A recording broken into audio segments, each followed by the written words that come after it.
সুপ্রিয় শিক্ষার্থীরা, আশা করি তোমরা সকলে ভালো আছো। একে স্কুল কর্তৃক আয়োজিত অনলাইন ক্লাসে তোমাদেরকে স্বাগত। আজ আমরা আলোচনা করব দশম শ্রেণীর বিষয় গণিত এবং এর 2.1 নম্বর অধ্যায়টি আজকে আমরা বিশদভাবে আলোচনা করার চেষ্টা করছি। 2.1-এ প্রথমে আমরা দেখতে পাচ্ছি সেট। সেট কি? প্রথমেই দেখা যাক সেট কি। বাস্তব বা চিন্তা জগতের সুসংজ্ঞায়িত বস্তুর সমাবেশ বা সংগ্রহকে আমরা বলছি সেট। যেখানে আমরা বলবো যে সেট এ সমান হচ্ছে এ বি সি। সেটকে সাধারণত আমরা সেকেন্ড ব্র্যাকেট দ্বারা প্রকাশ করে থাকি। এখানে যে এ বি সি বলা হচ্ছে, এই এ বি সিকে আমরা সেটের উপাদান বা এলিমেন্টস বলে থাকি। আমরা বাস্তবভাবে যদি বোঝার চেষ্টা করি তাহলে বলা যায় আমরা সকলেই কম বেশি মার্কেটে কেনাকাটা করার জন্য যাই। মার্কেটে যে দোকানগুলো থাকে তার ভিতরে বিভিন্ন রকম জামা থাকে, জামা কাপড়। এই যে জামা কাপড় নিয়ে একটি দোকান, এই দোকানটাকে আমরা বলতে পারি একটা সেট। এবং এই দোকানের ভিতরে যে আমাদের জামা কাপড় বা অন্যান্য জিনিসপত্র যে আমরা পাচ্ছি, সেই জিনিসপত্রগুলোকে আমরা বলতে পারি সেটের উপাদান বা এলিমেন্টস। এখন চলে যাই সেট প্রকাশের পদ্ধতি। সেট প্রকাশের পদ্ধতি হচ্ছে প্রধানত দুই রকম, একটি তালিকা পদ্ধতি, অপরটি হচ্ছে সেট গঠন পদ্ধতি। এই তালিকা পদ্ধতিতে আমরা দেখতে পাচ্ছি যে এটির মধ্যে একদম সম্পূর্ণরূপে আমাদের উপাদানগুলো উল্লেখ করাই থাকবে, সেটাকে আমরা বলছি তালিকা পদ্ধতি। আর সেট গঠন পদ্ধতিতে সাধারণত কোনো রকম উপাদান সরাসরিভাবে উল্লেখ করা থাকবে না, থাকবে একটি ধর্ম বা একটি বৈশিষ্ট্য যার উপর ভিত্তি করে আমরা উপাদানগুলো নির্ণয় করতে পারি। যেমন দেখা যাক তালিকা পদ্ধতিতে দুটি উপাদান নির্দিষ্টভাবে দেওয়া আছে, আর সেট গঠন পদ্ধতিতে আমার একটি সম্পর্ক দেওয়া আছে যার মাধ্যমে আমরা উপাদানগুলো নির্ণয় করতে পারি। যার জন্য আমাদেরকে এই সেট গঠন পদ্ধতিটিকে আমরা রুল মেথড হিসেবেও বলতে পারি। এর অপর নাম উপসেট। এখন চলে যাচ্ছি আমরা উপসেটে। উপসেট হচ্ছে কোনো সেট থেকে যতগুলো সেট গঠন করা যায় প্রত্যেকটির সেটকে আমরা ওই সেটের উপসেট বলে থাকি। এরপর চলে যাচ্ছি প্রকৃত উপসেট। প্রকৃত উপসেটটা কি? কোনো সেট থেকে গঠিত উপসেটের মধ্যে যে উপসেটগুলোর উপাদান সংখ্যা প্রদত্ত সেটের উপাদান সংখ্যা অপেক্ষা কম, শুধুমাত্র তাদেরকে আমরা বলবো প্রকৃত উপসেট। দেখা যাক এখানে বি আমরা একটা সেট কনসিডার করি, এর মধ্যে দুটি উপাদান আছে, কি কি? 3 আর 5। তো এর উপসেট আমরা কিভাবে আমরা গঠন করতে পারি? দেখা যাক 3 আর 5 এটা একটা সেট হচ্ছে, আবার 3 একটা সেট, আবার 5 আরেকটা সেট, এবং 5 মানে ফাঁকা সেট যেটা, এটা আরেকটা সেট। তো প্রকৃত উপসেটটা কি? যে আমার এইখানে যে উপাদানটা আছে, যে কয়টি উপাদান থাকবে উপসেট থেকে সেই কয়টা উপাদান থাকতে পারবে না, তার থেকে কম থাকতে হবে। তার মানে আমরা বলতে পারবো যে প্রকৃত উপসেট হবে আমার 3, 5 আর ফাঁকা সেট। অর্থাৎ আমরা বলতে পারছি যে আমাদের উপসেট যে কয়টি সংখ্যা নিয়ে আমাদের উপসেট হবে, প্রকৃত উপসেট হবে তার থেকে 1 কম। এরপর আমরা চলে যাচ্ছি সংযোগ সেটে। সংযোগ সেট বা ইউনিয়ন সেট। এখানে যদি আমরা বলি যে এ একটি সেট, সাপোজ 3, 5, বি আরেকটি সেট 2, 5, তাহলে এদের সংযোগ সেটটা কি হবে? সংযোগ সেটটা হবে এই দুইটি সেটের সকল উপাদানকে নিয়ে যদি আমরা আরেকটি সেট গঠন করি তখন সেটাকে আমরা বলবো সংযোগ সেট। অর্থাৎ এ ইউনিয়ন বি, এটা আমরা লিখতে পারছি এখন 2, 3, 5, অর্থাৎ বি এর উপাদানগুলোও আমার থাকবে, এর উপাদানগুলোও থাকছে। এখন ইন্টারসেকশন সেট যেটা, এটার মধ্যে যদি আমরা চলে যাই তখন কি হবে? যখন আমাদের দুইটি সেট থাকবে, এই দুইটি সেটের মধ্যে শুধুমাত্র তাদের সাধারণ উপাদানগুলো নিয়ে আমাদের গঠিত হবে ইন্টারসেকশন সেটটি। আমরা এ আর বি দিয়েই চিন্তা করতে পারি, তাহলে এই ক্ষেত্রে এই ইন্টারসেকশন বি সেটটি হবে কি? এই এ এবং বির মধ্যে আমাদের কমন উপাদান কোনটি? জাস্ট অনলি 5, অর্থাৎ এ ইন্টারসেকশন বি হবে 5। এরপর আমরা চলে যাচ্ছি সার্বিক সেট। সার্বিক সেটটা কি?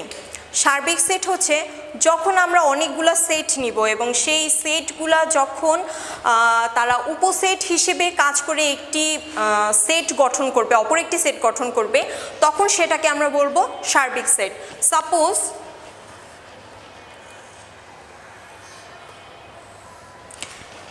এখানে এ একটি সেট, এ একটি সেট আছে আমাদের এখানে, আর বি আরেকটি সেট।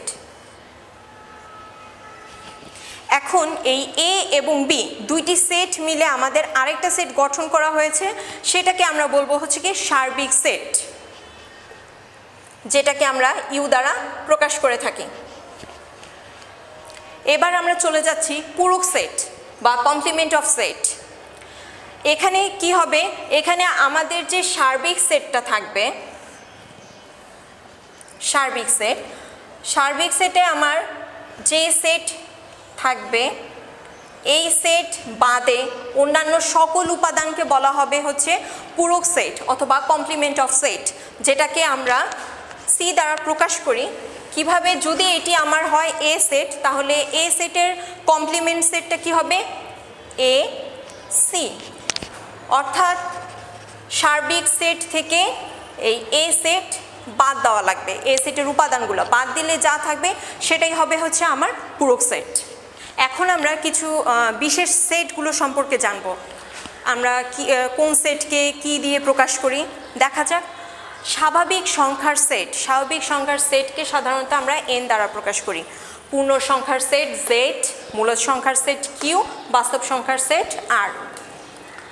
এবার চলে যাচ্ছি শক্তি সেটের মধ্যে, পাওয়ার সেট। শক্তি সেটটা কি?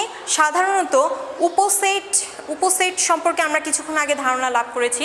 এই উপসেটগুলো নিয়ে যখন আমরা একটা সেট গঠন করব, সেটিকে আমরা বলছি শক্তি সেট বা পাওয়ার সেট।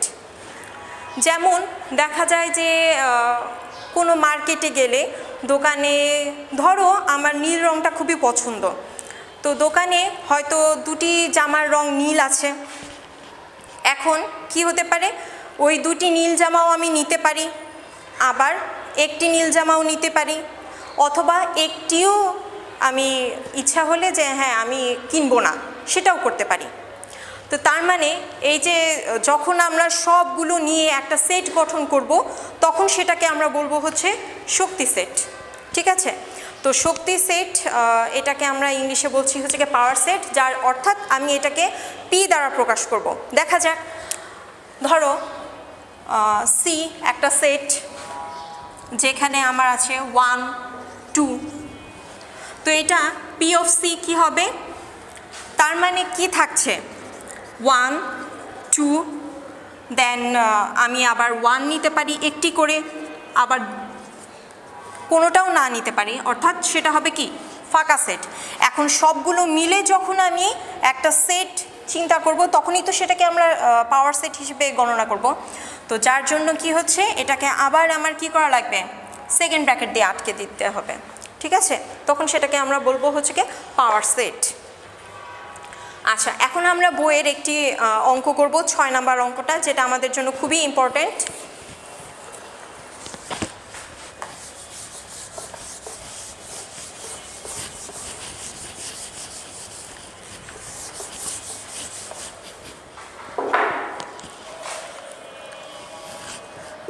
কি কি দেওয়া আছে?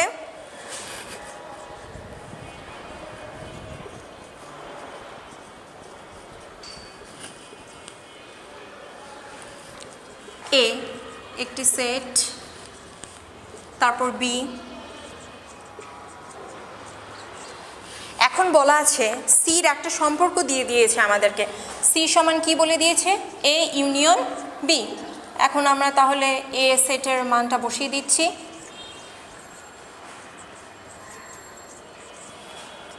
তাহলে সিটা আমরা কি পাচ্ছি? ইউনিয়ন, অর্থাৎ সবগুলো উপাদান নিয়ে আমরা এই সেটটা গঠন করব। থাকছে এ বি সি। আচ্ছা, এখন আমরা চলে যাচ্ছি, আমাদেরকে কি বলা হয়েছে যে পি অফ সি এর উপাদান 2n, অর্থাৎ পি অফ সি এর উপাদান আমরা নির্ণয় করি।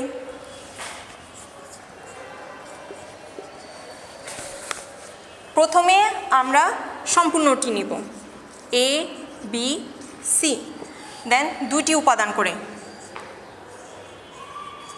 এ বি, আবার বি সি,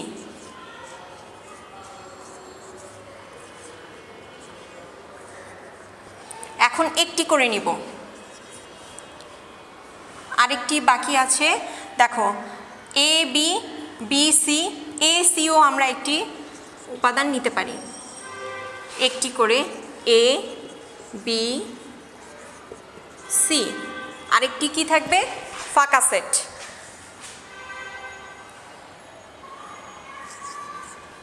এখন সম্পূর্ণটা আমার একটা সেট গঠন করবে,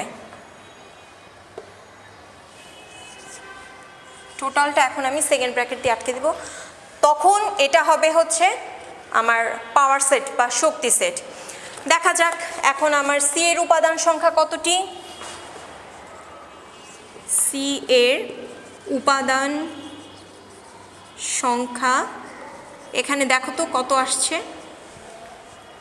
1 2 3 3। আর পি অফ সি এর উপাদান দেখা যাক কি আসতেছে, 1 2 3 4 5 6 7 8, এটা আসছে 8, যেটাকে আমরা কিভাবে লিখতে পারি, 2 টু দি পাওয়ার 3। ঠিক আছে, অর্থাৎ এখন দেখো তো যে উপাদান সংখ্যা n, আমি যদি 2 টু দি পাওয়ার n এই সূত্রের মধ্যে বসাই 3, তখন কিন্তু আমার এই উপাদান সংখ্যা 8, এটা কিন্তু চলে আসতেছে। অর্থাৎ এখন কিন্তু আমরা বলতে পারি যে পি অফ সি এর উপাদান সংখ্যা যদি সি এর উপাদান সংখ্যা যদি n হয়, তখন পি অফ সি এর উপাদান হবে 2 টু দি পাওয়ার n। দেখো তোমাদের জন্য একটি সৃজনশীল তৈরি করা হয়েছে এই অধ্যায়ের উপর ভিত্তি করে, ক্লাসের উপর ভিত্তি করে। তোমরা এই হোমওয়ার্কটি বাসায় অবশ্যই করে রাখবে, এবং যখন আমাদের স্কুল খুলবে তখন শ্রেণী শিক্ষকের কাছে এই হোমওয়ার্কটি তোমরা জমা দিবে। ঠিক আছে, আজকে এই ক্লাসটি এই পর্যন্তই রাখছি আমি। সবাইকে অসংখ্য ধন্যবাদ, এবং সবাইকে আরেকটি কথা, সেটি হচ্ছে কি তোমরা যখনই বাসা থেকে বের হবে তখন অবশ্যই সবাই মাস্ক পরিধান করবে, সামাজিক দূরত্ব বজায় রাখবে, এটি আশা করব সবাই মেনে চলবে। সবার সুস্থতা কামনা করে আজকে আমি এখানে শেষ করছি। ধন্যবাদ।